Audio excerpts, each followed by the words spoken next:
Ontem, um perfil no Twitter chamado Mapa da Diáspora Científica do Brasil me marcou num tweet aqui e numa reportagem, que é um artigo escrito pela Suzana Herculano Hausel.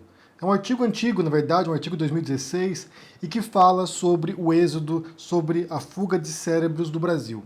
Então, como cientistas, como pesquisadores, como acadêmicos estão deixando o país, desde algum tempo, na verdade, desde alguns anos, por causa da precarização das bolsas científicas, do espaço de pesquisa no Brasil, do reconhecimento do trabalho desses pesquisadores e que não veem mais um modo de continuar no país e por isso vão embora. Vão para o exterior trabalhar em universidades conceituadas, às vezes a convites específicos, né, como foi o caso da Suzana aqui, que foi para uma vaga aberta para ela especificamente e ela vai embora para os Estados Unidos para trabalhar fora.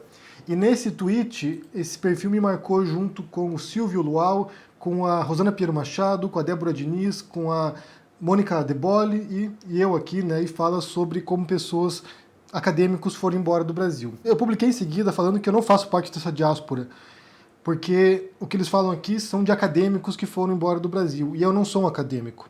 E quando eu falo isso, eu me refiro a pessoas que atuam na academia, né? Professores, pesquisadores, pessoas que estão trabalhando na universidade, dentro do ambiente acadêmico. E quando eu convido as pessoas para virem para a internet, são pessoas que estão nesse ambiente para virem para fora. Eu não sou acadêmico nesse sentido, né? Fiz universidade, fiz pós, mas não trabalhei em ambiente acadêmico e nem pretendo, na verdade, para ser bem sincero.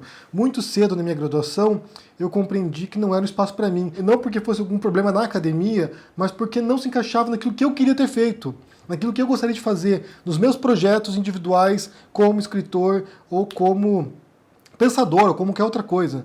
Não tinha a ver com o meu perfil, mas eu respeito muito o trabalho de quem está na academia e constantemente aqui menciono artigos acadêmicos, pesquisadores, ou seja, é um trabalho importantíssimo e de fato é muito triste você ver essa falta de reconhecimento e de respeito para quem trabalha nesse ambiente. Então ali você tem nessa lista, ali, como eu disse, grandes intelectuais brasileiros que estão contribuindo hoje de fora do país para o debate público brasileiro. É lamentável que essas pessoas tenham sido obrigadas a deixar seu país para poder se sentir úteis, né? Para poder se sentir, sabe, valorizadas em seu campo. Então eu quero fazer aqui nesse vídeo é aproveitar essa chamada, né, esse convite à reflexão a partir desse êxodo de cérebros, essa fuga de cérebros do Brasil, para falar um pouquinho sobre imigração e sobre o que aconteceu comigo, na verdade. Né? Como eu disse, eu não faço parte dessa diáspora, não sou um acadêmico que foi embora do Brasil. Quem já viu o vídeo aqui que se chama A Minha Vingança Foi Vencer, já tem uma noção do que aconteceu, né, de minha trajetória até onde isso me levou.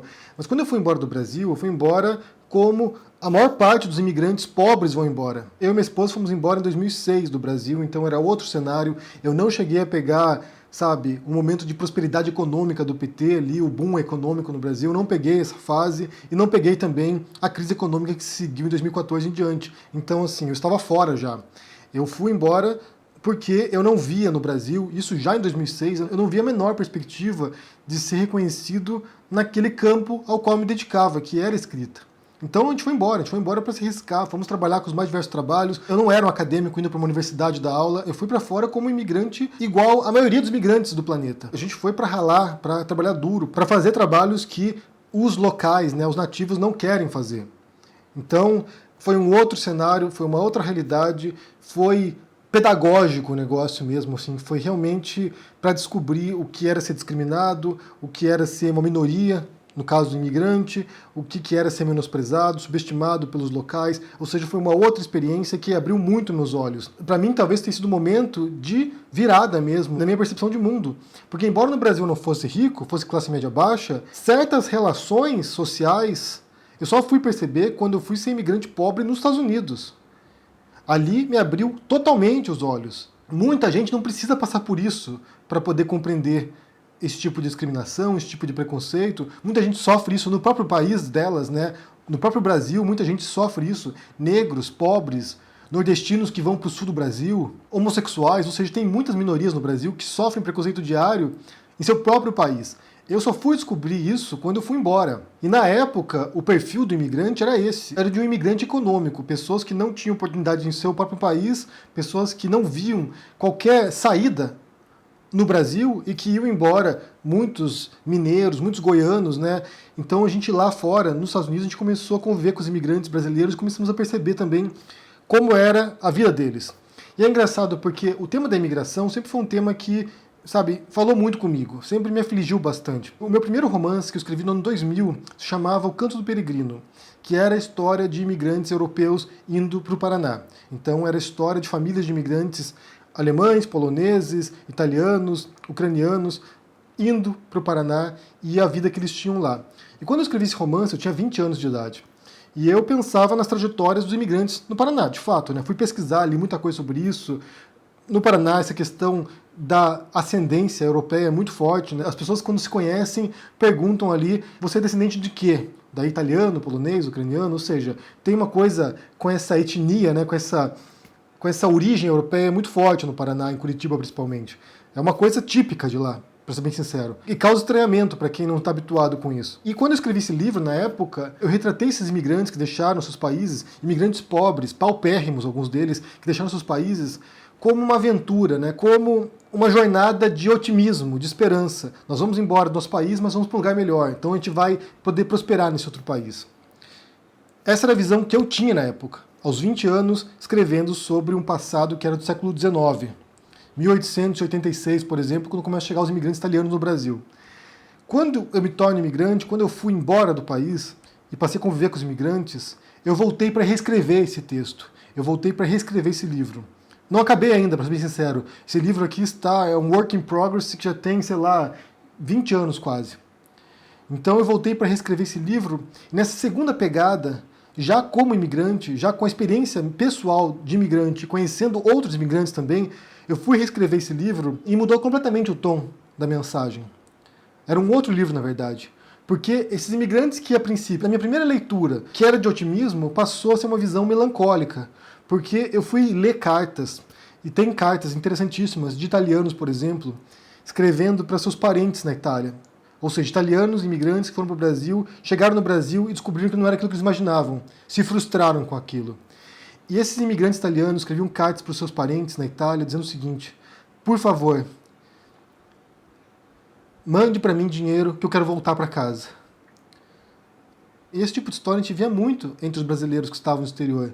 Pessoas que foram embora, que achavam que seria uma vida determinada nos Estados Unidos ou na Europa aqui, e quando chegava lá e se deparava com uma dura realidade e queriam voltar para casa, e não tinham grana para voltar para casa. Ou estavam pagando coiotes ainda, porque você tem esses traficantes de pessoas, na verdade, né? Na fronteira entre México e Estados Unidos, a pessoa paga para ir até o México, né? Compra passagem até o México, porque ela não tem o visto para entrar nos Estados Unidos, ela contrata um coiote, esse coiote leva a pessoa até os Estados Unidos pela fronteira, né? Pelo deserto, e depois esse imigrante ilegal nos Estados Unidos é obrigado a pagar os coiotes, porque se não pagar os coiotes vão lá, vão matar a família dele.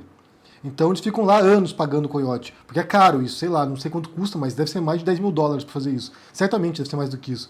Então eles ficam pagando coiote. Então pessoas que estão lá nos Estados Unidos e que são obrigadas a ficar lá porque elas não têm mais dinheiro para pagar o coiote delas. Elas são obrigadas a ficar pagando a viagem, a travessia delas. E muita gente sente falta da família, sente falta da sua terra, sente falta das relações que possuía antes. Era ruim no país delas, era uma merda no Brasil, mas também é ruim onde elas estão, porque elas estão desconectadas. Elas não fazem parte do país no qual elas vivem, porque elas estão ilegais lá e nunca vão se legalizar. Elas não fazem parte daquele país e deixaram para trás sua família, seus laços, seus amigos. Então, a relação do imigrante com o país no qual eles estão também não é uma relação harmoniosa. É uma relação de ruptura. É uma relação de não ter um lugar. É uma relação de você não sabe onde você se encaixa mais. Então essa história que eu contei dos imigrantes italianos mandando carta, por favor, me mande dinheiro, eu quero voltar para a Itália, a gente via muito isso. Eu ficou 4 anos em Nova York. Havia pessoas que durante 4 anos falavam: eu vou juntar dinheiro e quero voltar para o Brasil. Eu vou juntar dinheiro e vou voltar para o Brasil. Eu não quero ficar mais aqui. E alguns fizeram isso de fato. Alguns, quando juntaram uma graninha, voltaram para o país delas, lá voltaram para o Brasil e foram tocar sua vida lá.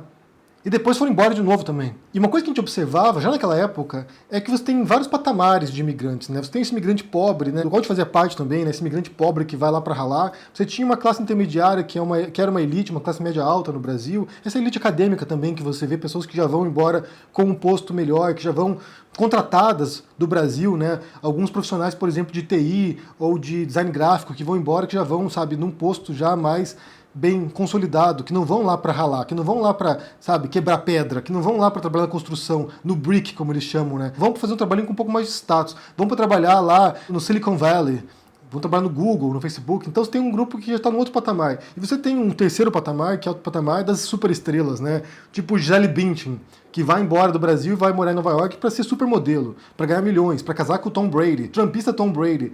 Então, assim, é um patamar que já é muito limitado, que são, sabe, figuras... Edir Macedo, por exemplo, que tem um apartamento em Miami lá. Então isso daí já é outro patamar. Esses já não são mais os imigrantes normais, já estão no outro nível. O que a gente passou a ver de uns anos para cá foi uma demanda e foi um certo desespero desse patamar intermediário, de acadêmicos, de professores, de pessoas, empresários também, que querem ir embora porque já não dá mais. Porque eles já não querem mais ficar no Brasil, já não vem mais perspectiva, já vem o fundo do poço chegando, ou o fundo do poço sendo cavado, né, cada vez mais fundo, e já não consegue mais.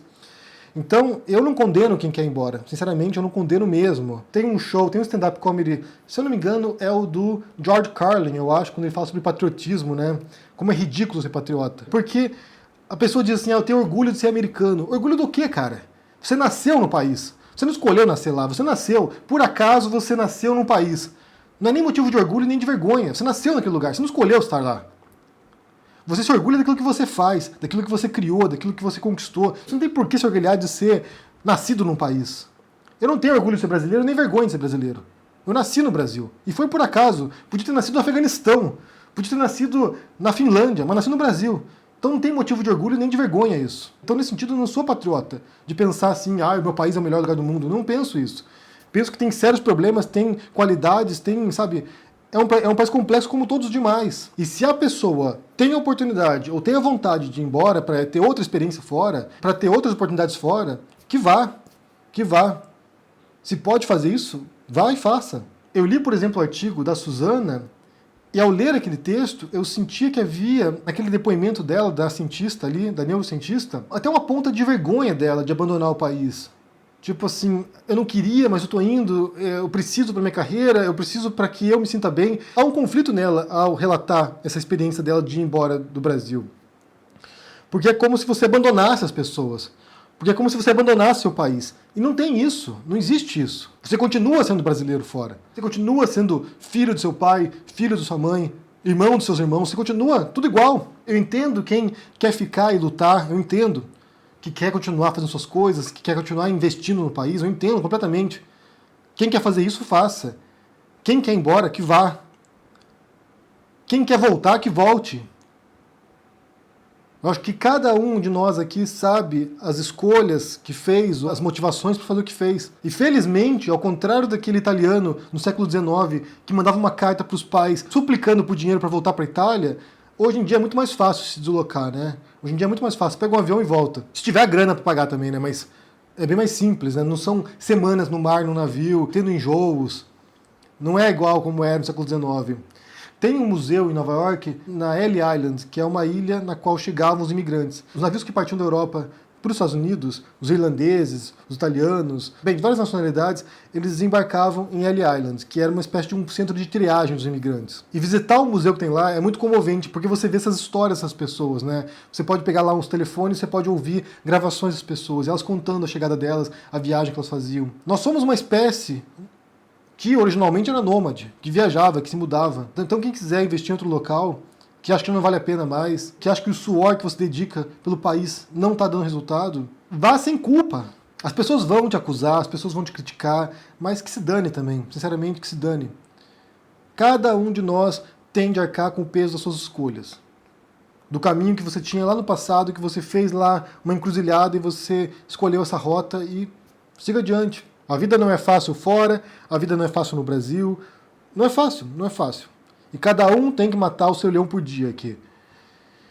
Bem, esse vídeo aqui foi mais um desabafo, né, depois que me marcaram nesse tweet aí. Como eu disse, eu me senti lisonjeado por estar na companhia do Silvio de Almeida, por estar na companhia da Mônica De Bolle, da Rosana Pino Machado, da Débora Diniz, tem uma outra história da partida dela também, que é uma outra circunstância particular. Me senti realmente lisonjeado, mas eu não faço parte desse grupo nesse sentido das motivações que me levaram para fora.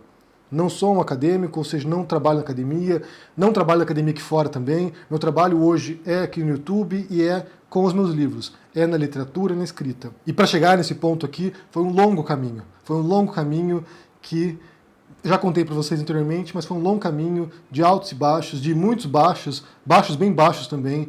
Então, não foi fácil e foi um outro percurso diferente. Bem, então eu quero saber de vocês aqui o que vocês pensam sobre essa história, né, de fuga de cérebros do Brasil agora, né, pessoas deixando o país, cientistas, pesquisadores, intelectuais que estão indo embora porque já não vem mais saída para o país, estando aí e sentem que podem ser mais aproveitados fora e que podem contribuir também para o debate público de fora.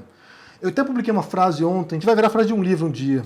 Eu falei o seguinte aqui: uma coisa que descobri nesses anos foi que é muito mais fácil enxergar a dimensão do furacão quando você não está no meio dele. Isso é muito verdade, gente.